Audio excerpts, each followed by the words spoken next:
علاء حماد ام يوسف، أم ل6 أطفال، يحمل بكل معاني الكلمة الأب الحنون العطوف الودود المحب لأطفاله. كان مسؤول يعني بكل جوانب الحياة عن الأولاد. مو صعب إنه الواحد يعني يحكي كيف كان، يعني هو كان رمز لكل الصبر. كان يعني ملم لجميع نواحي الحياة، محب لأطفاله لأهله لأصدقائه. كان رياضي، كان يمارس هواياته ويعلمها لأطفاله.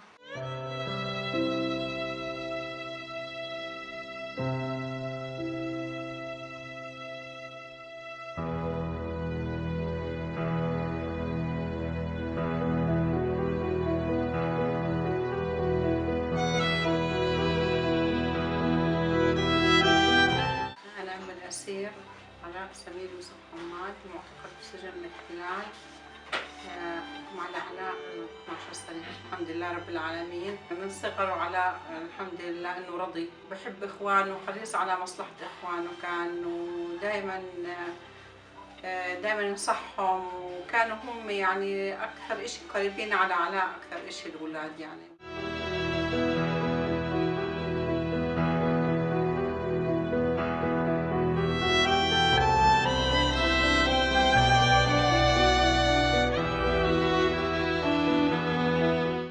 نزل على فلسطين ب 2006. علاء بيحمل هوية مقدسية، هو الوحيد يعني اللي بيستطيع إنه يزور الأراضي المقدسة. كان محب لبلده، يعني هو ولد هناك فكان يعشقها، يعني عشق، يعني كان كل فترة لازم يزور الأقصى ويصلي فيه. كان يحمل هم الأمة الإسلامية، هم الأسرى. كان دائما يعني إنه بيفكر فيهم، بيحمل مسؤوليتهم. فكان هو يتمنى إنه نعيش هناك حتى، يعني فكانت آخر فترة إنه خلص إنه إن شاء الله إنه راح يسكن هناك، يجد عمل مناسب له هناك. فإنه قيم هناك يعني كان إنه عم بقدم لنا أوراق ممكن إنه نستطيع إنه من خلالها إنه الذهاب إلى فلسطين. فهي كانت فترة بسيطة يعني بال2006، يعني ما استمر وجوده أقل من شهر يعني. كان يبحث فيها عن عمل، عن بيت متواضع يسكن فيه. فتمت اعتقاله يعني. أسباب اعتقاله اتهموا إنه منتمي لحماس، واتهموا إنه بده يخطف إسرائيلي، وإنه بيحكي مع دولة معادية. كان صعب إن نتلقى خبر اعتقال علاء كأم يعني تحمل مسؤولية 6 أطفال كانوا صغارا، يعني كان أصغرهم 6 شهور. إنه أحمل نبأ إنه والدهم أصبح أسير كان صعب جدا يعني على نفسي وعلى أطفالي على العائلة كلها. كان يعني صعب يعني الشعور إنه كان مؤلم، لكن الحمد لله رب العالمين دائما أبدا صلتنا برب العالمين هي أقوى من كل شيء. هي يعني التي تمدنا بالصمود، تمدنا بالصبر.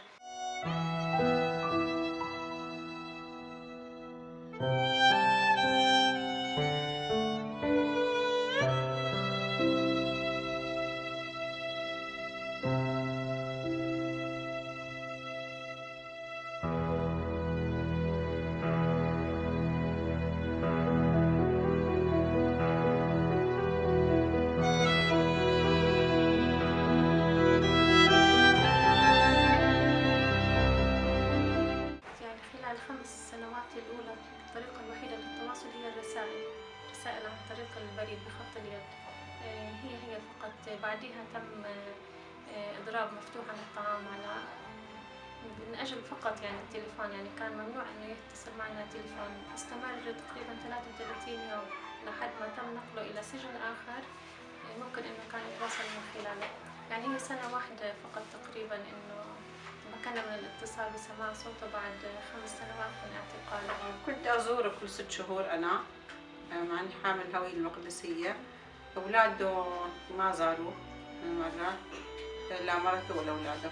يعني علاء خاض 3 مرات، الثالث إضراب علاء بخوضه منذ فترة الاعتقال من أجل الحصول على مطالبه. والله انعكس علينا، يعني وضع نفسيتنا تعبان كثير، يعني دائما كلكلين على علاء وخايفين عليه. تدهورت صحته علاء كثير، يعني وضعه صار سيء على علاء، يعني 6 شهور يعني تقريبا انه مضرب عن الطعام. أنا ريم علاء سمير حماد، بفتخر ببابا لأنه صمد بإضرابه وما بيوقف عن إضرابه غير لما يوافقوا على الحقوق اللي ضيعها. أنا مريم. أنا يعني فخورة كتير في بابا، وبتمنى إنه يطلع بالسلام إن شاء الله. أنا قريب هذا الإشي، و يعني بتمنى إنه يضل صامت ويحققوا له رغباته يعني. الجانب الصهيوني استغل هذا الموقف فبدأ بالضغط على علاء كافة الضغوطات التي تمارسه عليه من أجل فك إضرابه. هم يريدونها أن يفك إضرابه دون أي حقوق، لأن حكومتنا بالمقابل لا تسأل عنه، لا يوجد أي مدعم خلفه يسند ظهره في هذا الإضراب. يتم نقل الأسير علاء من مستشفى إلى مستشفى بالرغم من الذي يعانيه من تعب ومشقة، أصبح بعد 6 شهور جسمه نحيل جدا لا يقوى على الحراك بأريحية. أصبحت القوات الصهيونية تنقله من مستشفى إلى مستشفى. وسيلة التنقل هي نفسها وسيلة صعبة في البوسطة. يتم تسليط مكيفات الهواء البارد على الأسير علاء للضغط عليه من أجل فك إضرابه. تقوم بوضع أشهى المأكولات أمامه وتناولها أمام الأسير علاء من أجل فك إضرابه أيضا. أصبح الأسير علاء إنه لا يرى أمامه فوق بعد 2 متر تقريبا. أصبح يعني بصره ضعيف جدا، جسمه نحيل. أيضا هو مقيد على السرير طوال النهار والليل، مقيد اليد أو الرجل. هذا الأمر أيضا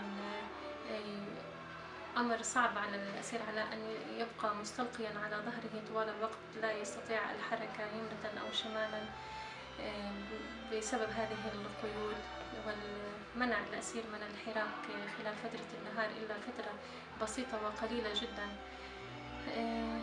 إسرائيل تضغط عليه بكافة الوسائل والطرق، في المقابل لا حكومة لا قنصل يزوره. أيضا حتى بالكلمات، يعني على مستوى أنه الآن مرينا بمناسبة عيد الأضحى، إسرائيل توجه له التهنئة والمباركة، يعني تهنئه بالعيد المسلمين، وحكومتنا بالمقابل لا تسأل. فهي أيضا حتى بالكلمات تستفز الأسير.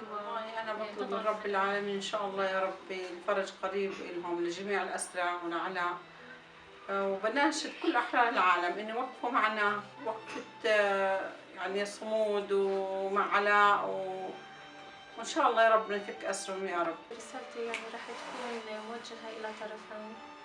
الطرف الأول الحكومة الأردنية والشارع الأردني. رسالتي لهم إنه يعني دائما أبدا أقول لهم للمسؤولين خاصة والرؤساء والمسؤولين أن كل راع مسؤول عن رعيته، وكل شخص موقوف ومسؤول أمام رب العالمين عن كل أمانة بين أيديه.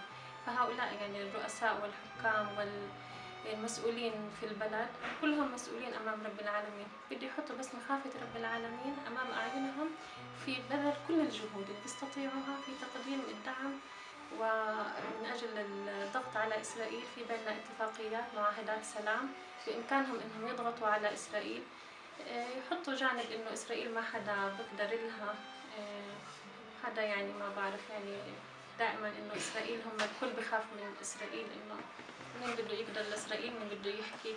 بالعكس يعني إسرائيل هي بترمز، هي رمز لكل الجبن. بالعكس هي يعني ليست شجاعة. أنا بحب إنه يكون الناس كلهم أقوياء يواجهوا إسرائيل بالكلمة، إنهم يضغطوا عليها بالاتفاقيات والمعاهدات اللي بيننا من أجل تحرير كل الأسرى الفلسطينيين، أن يضعوا كل الرؤساء العرب أيديهم بيد واحدة، يد الله مع الجماعة. لو حطوا كل إيديهم بإيديهم مع بعض سوف ينتصروا على السجان وينتصروا على إسرائيل.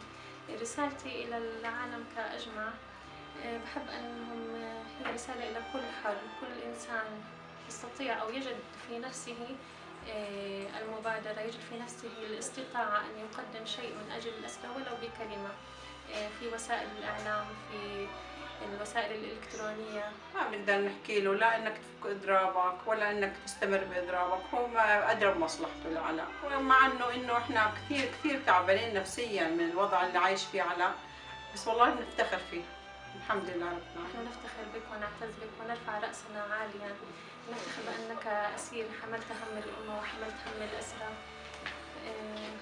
أقول له فصبر جميل والله المستعان.